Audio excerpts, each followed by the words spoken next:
make your way back to the seats. Hey, can we just, give everybody a hand for just a wonderful man? I gotta be honest, that's like hands down one of my all-time favorite songs. And when they said we were gonna do this series, I was like, can we please do that song? And then we started practicing it, and I was like, oh, so good, so good. Hey, can I, Miss Al, before you run away, can you help me with this table real quick? I need some strong man help. Okay, thank you. Thank you. This table's actually 300 pounds, and we're just both really, really strong. Well, hey guys. So it's a funny story. It feels like it's been a long time since I've spoken to you guys on Wednesday night. So if I'm a little bit nervous, just kind of bear with me, okay? Like Cole, I don't need your judgment. I can see it in your eyes. I don't need it. It it really is. I don't need it rubbing off on the innocent ones. How you been, Cole? You been good? So have you been liking the weather? What? No, you haven't liked the. Does anybody else here? Has anybody been loving this weather like I have? Like I really, you have. Thank you. I needed to hear that because what I love is I love how on a Monday it feels like Antarctica, and then on a Thursday how it feels like Africa. Like that's like I feel like if there was just a couple more degrees, it could feel like a different country like or continent like every day of the week. Like seriously, this was maybe 2 or 3 weeks ago. It blew my mind. It was snowy and like 15 degrees outside. The whole state of Georgia just died. Everyone ran inside like there was a monster. And, maybe you should have if you can't drive in the snow like me. But it was just scary. And then literally like that Saturday, it was like 65 degrees outside. And I was like, how do I go from like this penguin bones weather to just this crazy African heat?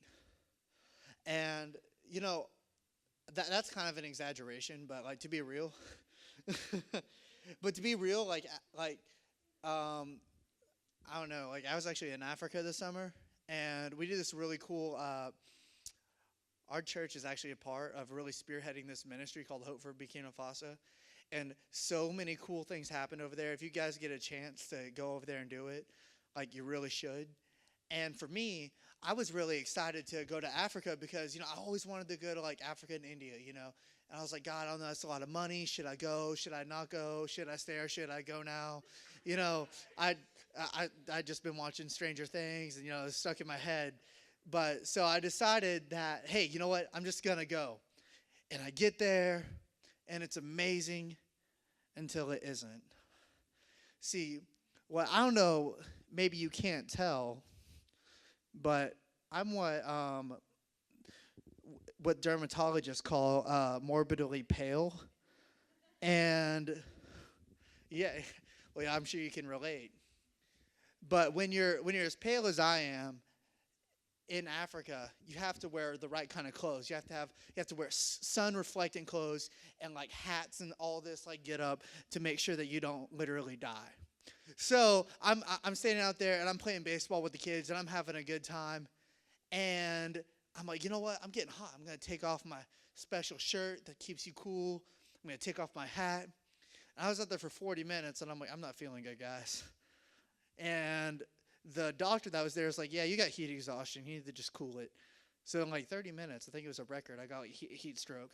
And so, and so I go inside the little building and I just take a nap and I just drink some water. And I wouldn't even call it a nap. I imagine it's what bears feel like when they just pass out for the winter because that's what I was experiencing. Nothing would have woke me up. And about 2 hours later or however long later, Pastor Chris comes in there and he's like, hey, Vernon, get up. We're going to go somewhere. Get up. I'm like, 5 more minutes, Mom. he goes, no, Vernon, get up. Come on. I'm like, all right, I'll be up. And I swear, it felt like someone had drugged me. I was getting up, and I was like, and I'm stumbling out the building. And as I like emerge, like Jesus out of the tomb, out of this building, I look out at this van packed full of everybody that came with us, and then some additional people too. And I'm like, hey guys, sorry to keep you. And then they just back up. And then one of the pastor's wives just looks at me and goes, hi. And then just boom, dust clouds. I'm standing there like, oh my gosh. And I'm like, I'm a grown man. I'm not going to cry. But I was alone in Africa with a bunch of Africans who were amazing, but none of them spoke English. And one of them kind of spoke English, but he was kind of sensing that like there's something wrong. He's like, are you okay? And I'm like, yeah, man, I'm good. I just got ditched in Africa by a bunch of pastors. It's all good, man. And I got to be honest, I was in my feelings, like, for real about it. I don't know why, but I think it was the heat exhaustion, because usually I don't care about that kind of stuff. But I walk off to the, so I, like, would just start walking. And I'm, like, walking into, like, the Sahara Desert and the jungle and the other parts of Africa. And after I get my head back on straight, I walk back into the area, and the guy that speaks English is like, are you okay? I'm like, yeah, man. He goes, you went into the bush. Don't go into a bush by yourself. I'm like, why not? It's like, you won't come back. I was like, okay. All right, well, good to know. So, but, it was worth risking the lions and tigers and ISIS of, just Africa, of, just the various different situations, because I got so upset because I was left alone. And I don't know about you guys, but, like, have you ever been hanging out with your friends, or rather you wanted to go hang out with your friends? You're like, yo, man, Saturday night, what's the move? Let's hang out. Let's do something. And they're like, oh, yeah, we're going to hang out. It's totally cool. And at the last minute, oh, man, sorry, I can't make it. Or I can't. I've got to take care of my pet rock. I can't come out tonight.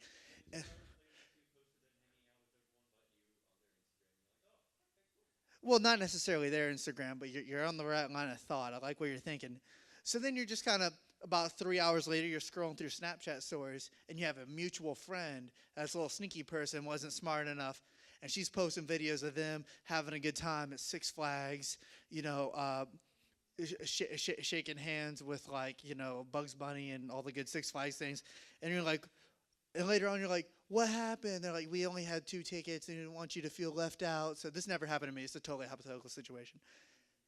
But I don't know if you ever found yourself in a similar situation to that. Obviously, Judas found himself in that situation, like, maybe a lot. But for me, that's just that's just a really uncool feeling of you're sitting there and you're scrolling and you're feeling all these people doing stuff, having a good time, but you're kind of sitting there like, man, I feel like Vernon left in Africa right now. And I think no one likes the feeling of being alone. As a matter of fact, I think the person we hate to be alone with the most is ourselves. And I think the way we have our life set up so much is our lives, and maybe not our lives, I'm a little bit older than you guys, but from what I can see, most of our lives are set up to where we never have to be quiet and still and alone. Fun fact, did you know that all your friends, okay, adults in here, fun fact, did you know that all of your friends on Facebook are not actually your friends? And kids, there's this thing called Facebook, and if you had one, you would have a lot of friends that aren't actually your friends. Hey, if you're a teenager and you have Facebook, raise your hand. I want to see who's. You're cool, and you're cool, and you're cool. Okay, yeah, you guys are awesome, but the majority of the room, not so much. But it's so funny, you can see Instagram stories. I watched a pastor on Instagram, and kids on the front row, I kid you not, this pastor did a Instagram story of his wife going into labor, like mid-game, and post-game. And there's just, people turning up, and I'm like, yo, this kind of, I don't know if this is cool or what. And she's just she's sitting there on the operating table like, hey, honey, never lie. I'm like, oh my God, what's going on with these people? And it's like this is kind of cool. Like on one hand, I feel like I'm really a part of your life. I'm really experiencing something, a really intimate feeling of what's going on with you. And at the same time, you have no idea I exist. And so I think it's just a really funny way that society is set up to where you got the Snapchat, the Xbox Live, the social medias, the interwebs, and so many things. If we can't get person-to-person interaction on like real life, like make believe that we have friends on the internet. Maybe that's just me. Maybe I'm just a sad person, but and my internet friends are so much cooler than my real friends. Like I'm just saying, like they're rich and they do fun things. But all of this, I think the reason we do all of this is just so that we never have to feel bored, and we'll talk about that next week, or just feel like we're alone. Because for me personally, and I think maybe there may be a few other people in here, is when you get the feeling of being alone, just the silence that comes with that is just so uncomfortable.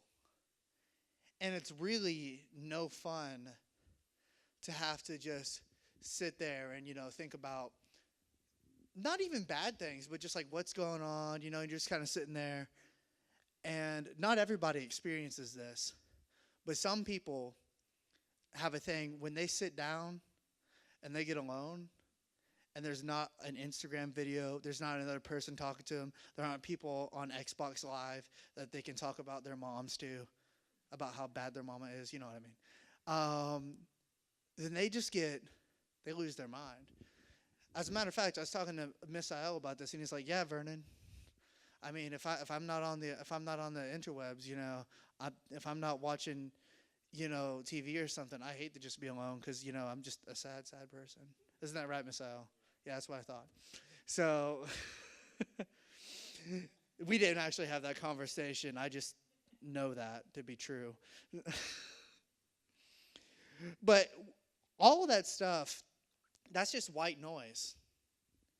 And I think when that white noise goes away, it just kind of stinks, and we kind of find ourselves in a position of wanting to do something to change that. I know I do.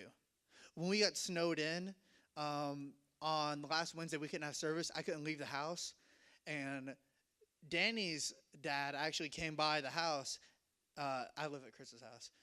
Danny's dad came by Chris's house, picked him up, and again, I'm like, man, this is actually a reoccurring theme of my life. Maybe this is why I'm speaking on this.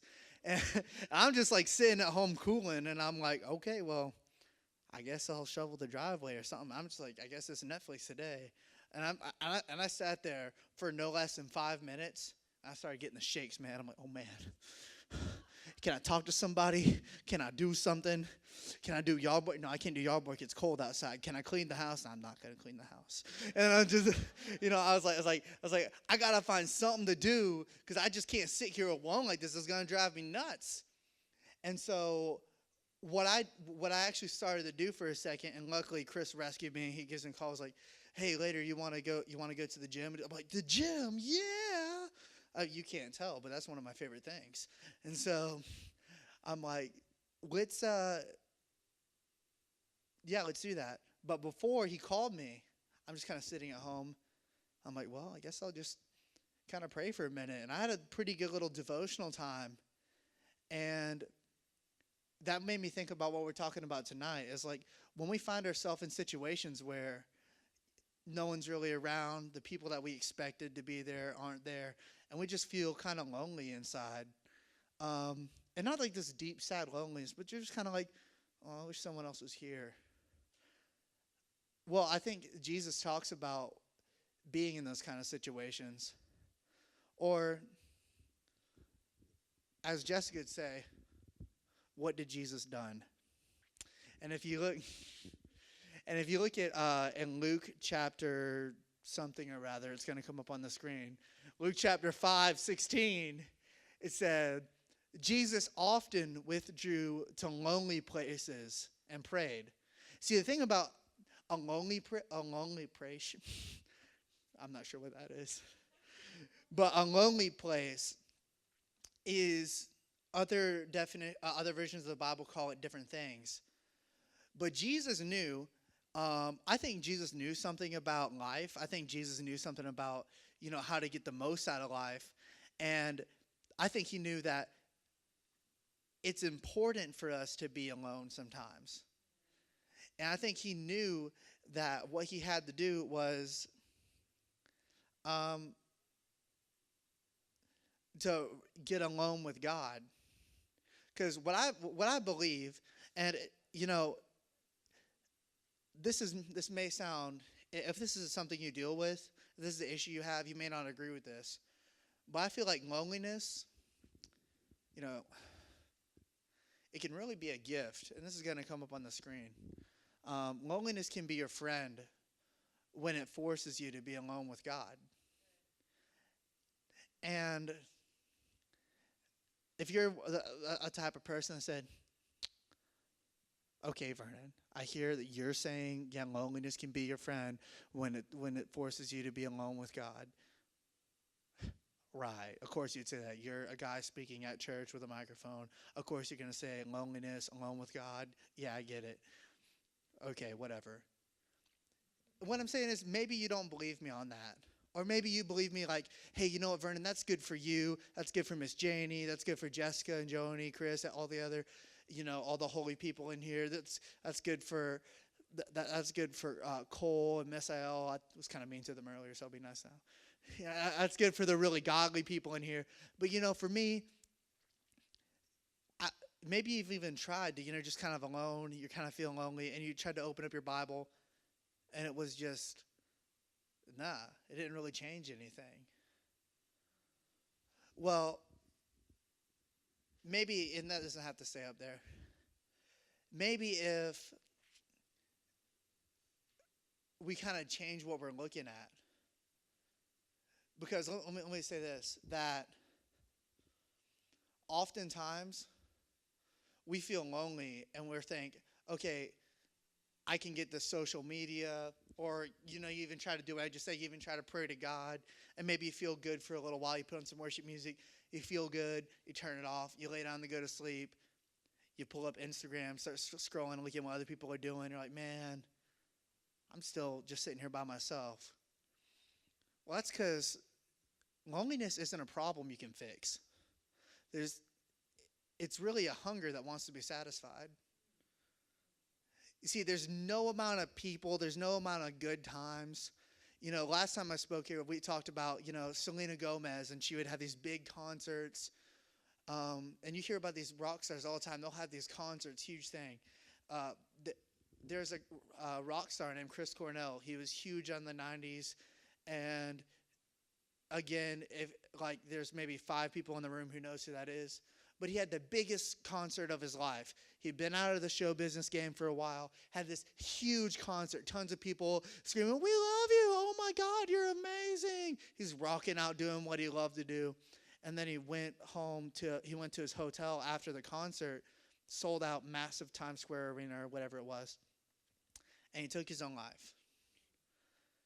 Because if you listen to a lot of his music, he talked about, I'm so alone, I'm always alone, I'm always alone. And there's no amount of people, there's no amount of things, there's no amount of cool vacation times that can ultimately satisfy the feeling of loneliness, or even the other bad feelings we get. Because, well, I'll say it like this. Maybe I can explain it like this by asking you guys a question. Does anybody in here like Golden Corral? Okay, be proud. No, it's okay. Like, Sig Heil that sucker. If you love Golden Corral, put your hand in the air like you just don't care. Like, it's all right. Okay, all my inwardly, all the people that love life raise their hands.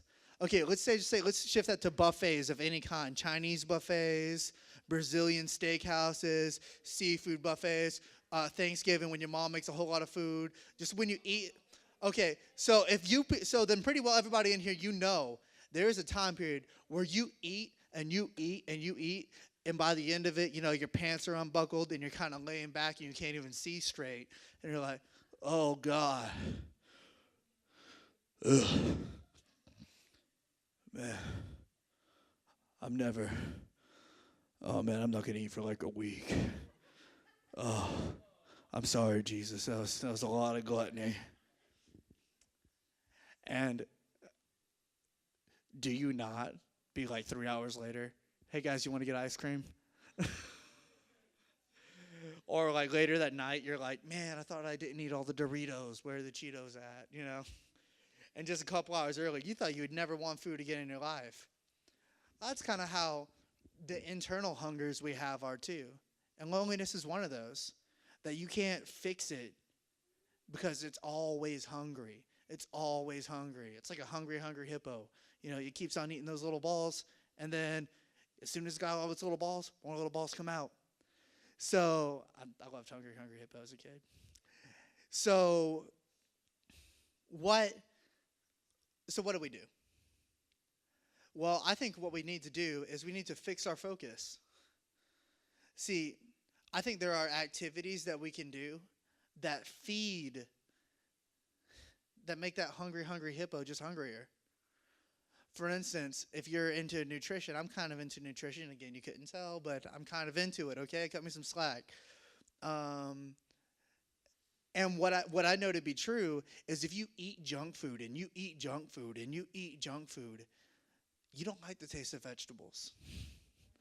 And,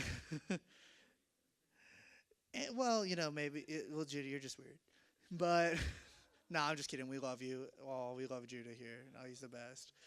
But if you just consume into your mind and into your heart spiritual and mental and psychological and emotional junk food, and all you ever watch is just and you watch so many reality shows, so many movies.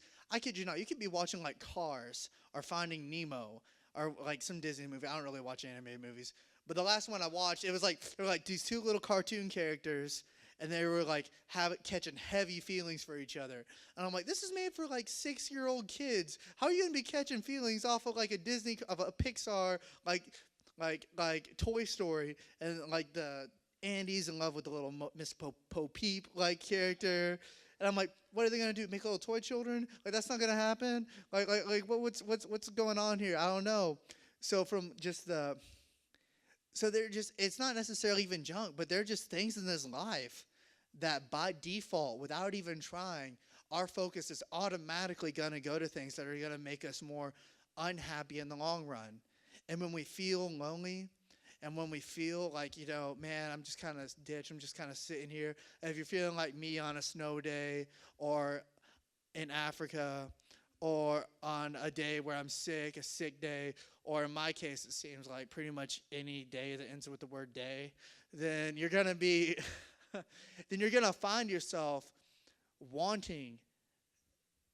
And I'm what they call an extrovert. So I'm always wanting to be around people. I get energy from people. I'm what I call an energy vampire. Like if you're in a good mood, I will suck that straight out of your soul into mine and use it for my energy. And if you're in a bad mood, I really don't like being around you because I know that energy's got. Janie's laughing because she knows what is true. It's true.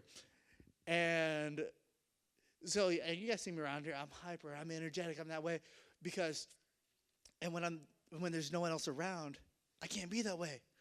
Like, who am I going to entertain? My dog? Like, it's a horrible situation to be in. But if we fix our focus, and I learned this from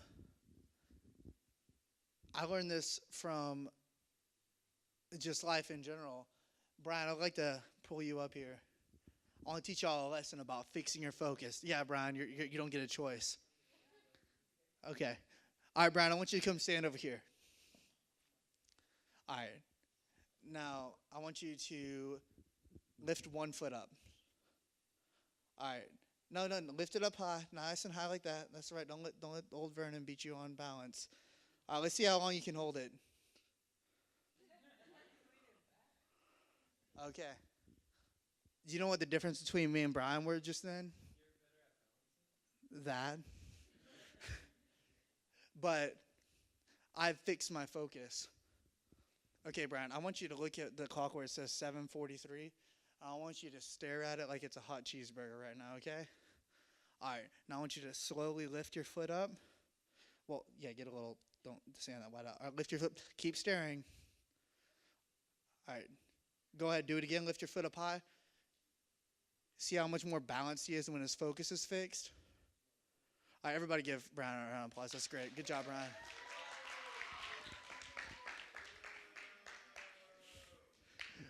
When you fix you see, just what happens naturally is the same thing spiritually.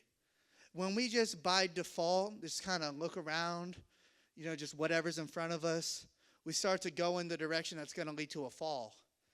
But if we choose to fix our focus, if we choose to look into where we need to be looking, we're going to have so much more. I got a cramp. Man, that really killed the moment. Y'all get what I'm saying, though. It's all good. Listen, we need to, yeah, that was good. So what can you do to fix your focus? First of all, what I do sometimes when I feel just in my soul that I'm just getting unbalanced, I'll go to start praying and stuff, and 30 seconds in, maybe y'all are better than me, I'll pick up my phone and start scrolling Instagram, or I'll get a notification on Facebook, or I'll get like some kind of little video game icon thing come up. Or I kid you not, I'll be like, really trying to think of something important, and like my Bible plan will come up. I was even preparing for this message, and it's like my Bible plan came up for the day. I'm like, oh, well, I better look at my Bible. I should have been focused on what I was doing tonight. I was like, no, my Bible plan's important too. I got to keep in balance. And there are just so many things, good, bad, ugly, whatever it is, that for me, I choose to do what Jesus did. We can put that verse up on Luke again. And is Jesus often, and leave it up there for a second. So the first thing we got to do to fix our focus is we got to withdraw. We got to pull away from the things that sometimes make us feel, you know what, not even make us feel any kind of way, but just pull away. Just get yourself in a situation where you can focus, where things are quiet. Maybe put you on some Jesus jams, put on some Hillsong, put on some, just Google worship music. Just Google good worship music. Text me, text a leader. We'll hook you up, son. We'll hook you up with some really good worship music. And just take yourself intentionally to a lonely place. And then it says Jesus prayed. Well, what does that mean? That just means what I'm going to be a little, loosey-goosey with this, is it says that just turn your attention to God. You know what? I'm just going to take a little while and just say, and just think about God. Think about what happened at church last night. Think about other people. Maybe just, hey, God bless Autumn. God bless Marley. God bless Joy. Whatever. Just simple stuff. But just start thinking about God, the things of God. If you're serving in like the production, think about how can I do better at this? What was, Vernon or Chris saying on Sunday or Wednesday? If you're on the worship team, what's a better way I can play this? So it doesn't even have to be like a super spiritual thing, but just get away and just start thinking about something bigger than yourself. And then the last thing I want to turn to is, if I'll turn in my invisible Bible to Psalms 62, 5. It says that for God alone, O my soul, and your soul is your mind, your will, all the stuff we've been talking about is your soul tonight. Wait in silence, for my hope is in him.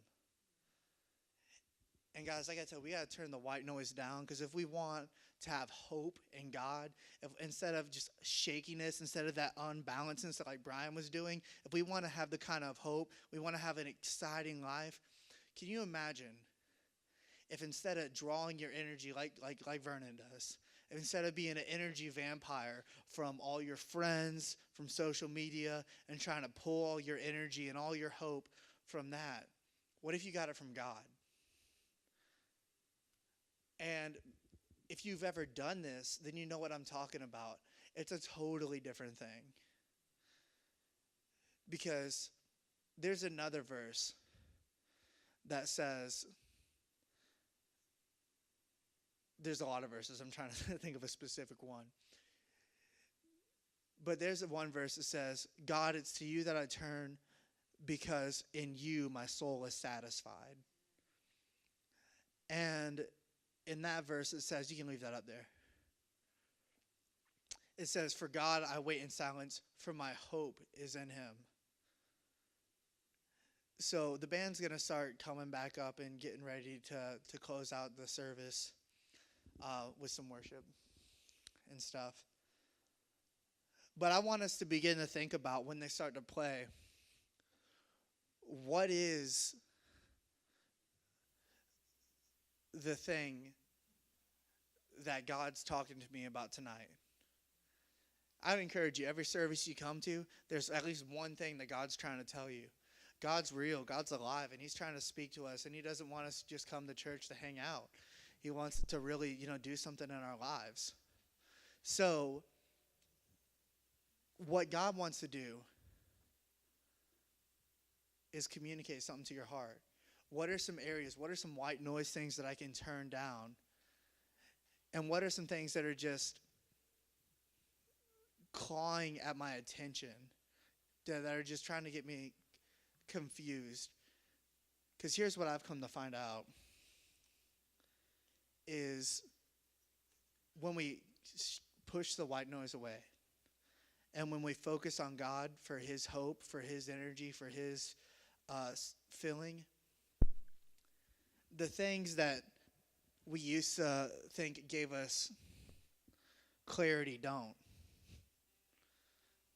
And we can begin to find that there's just, good God, get out of here. That there is a level of clarity in God that you don't seem to find in the things of this world. The Bible says, I'll give you peace that passes all understanding. It says that if you come to me, if you're heavy with just burdens, I'll give you rest for your soul. And so, let's just begin to think, God, what can I do to begin to get greater levels of clarity in my life?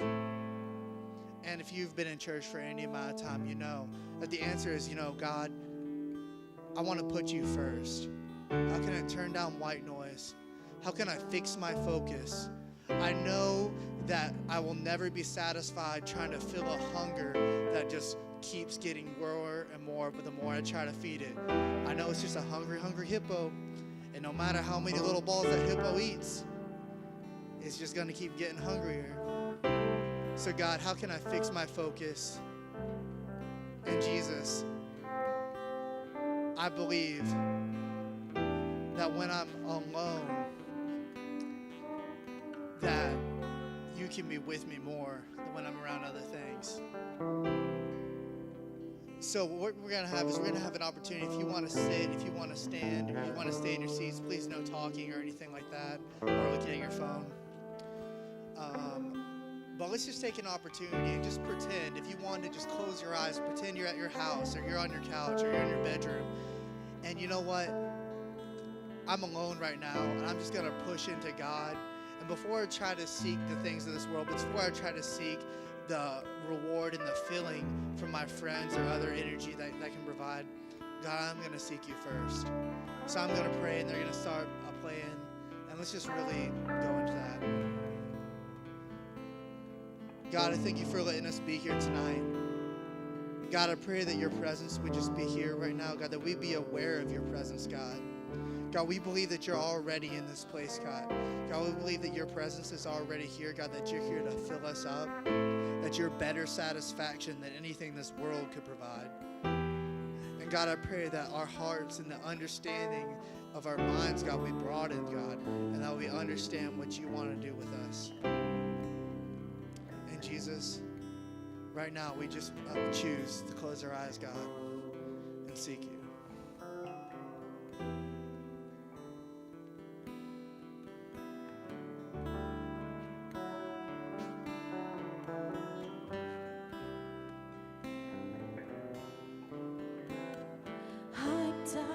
to frozen waves where the past comes back to life. Fight fear for the selfish pain, it was worth it every time. Hold still right before we crash, 'cause we both know how this ends. A clock ticks till it breaks your glass, and I'm drowning you again.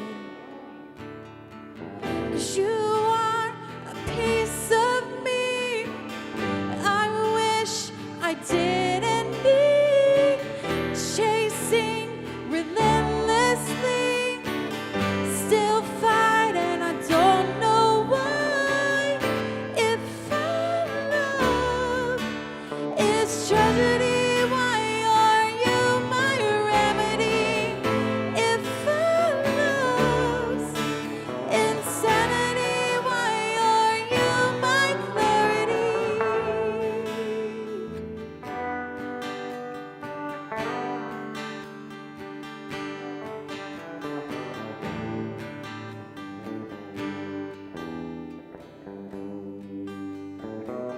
'Cause you are a piece of me I wish I didn't need, chasing relentlessly. Still fight and I don't know why.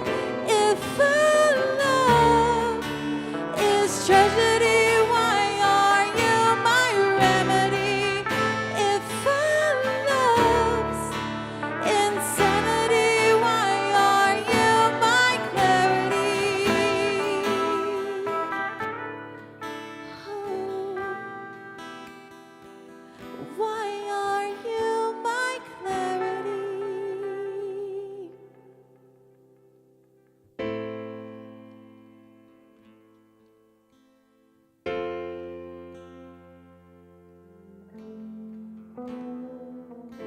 Before I bring my need, I will bring my heart.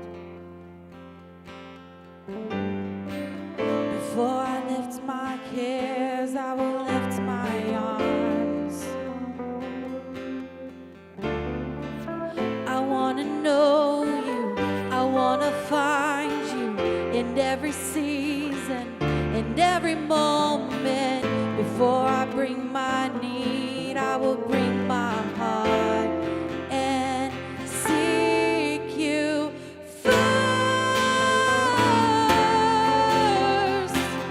I want to seek you, I want to seek you first. I want to keep you, I want to keep you first. More than anything I want you first.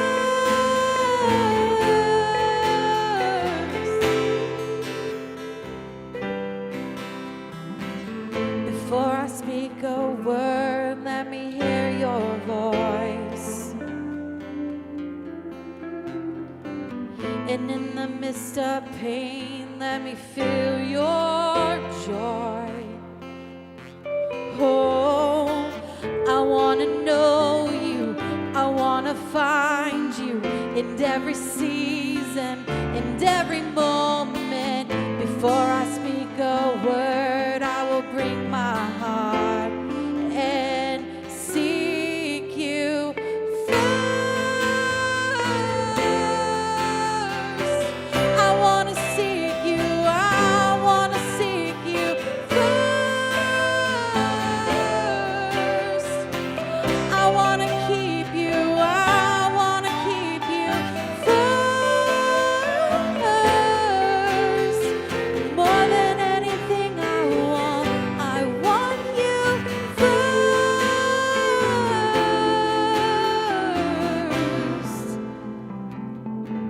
'Cause you are my treasure and my reward. Let nothing ever come before. You are my treasure and my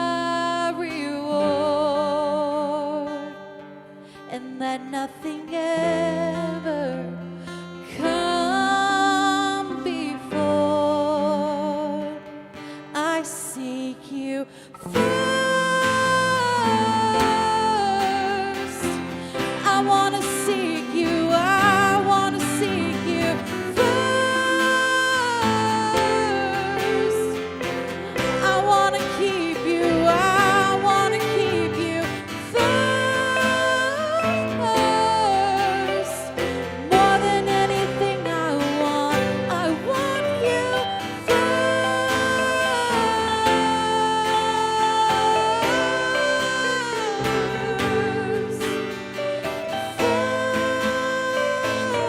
First.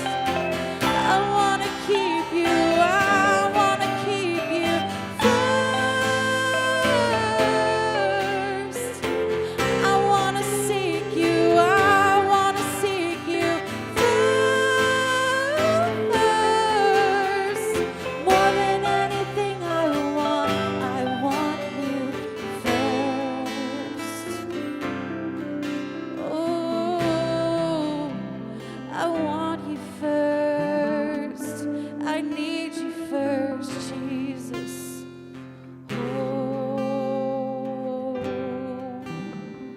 Oh, we put you first, Jesus. We fix our eyes on you, Jesus.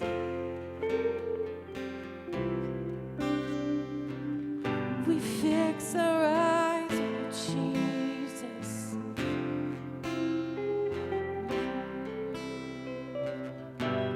'Cause you are my treasure and my reward, and let nothing ever come before. You are my treasure and my reward, and let nothing ever come before. We seek you.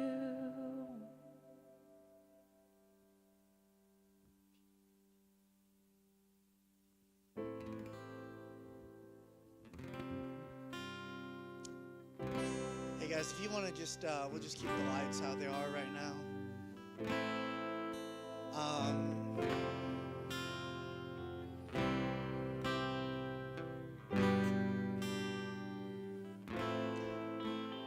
I just want to, I just feel like, I should pray for us for a second, and then we'll move on to do some other things, all right?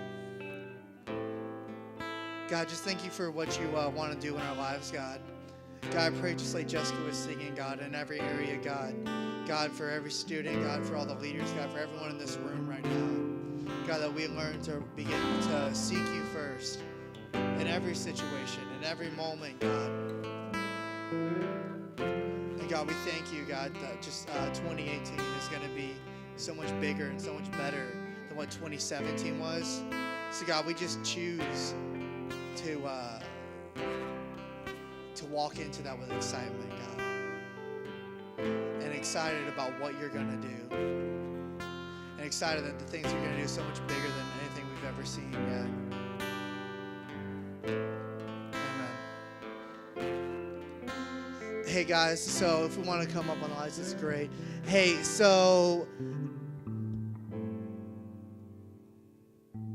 I just want to say, major props to you guys back here. The songs tonight was just great. Hey, if you guys want to give them a round of applause real quick, we can come with the full house lighting in here for us.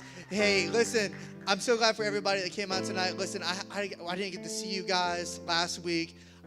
We had the bowling before that, and then after that we were gone. So I feel like I haven't seen you guys in like years, basically. So I know it's only been like 2 or 3 weeks for some of you guys, but I want to make references to pop culture, but none of y'all would get it because I'm old. So I haven't got anything clever to say.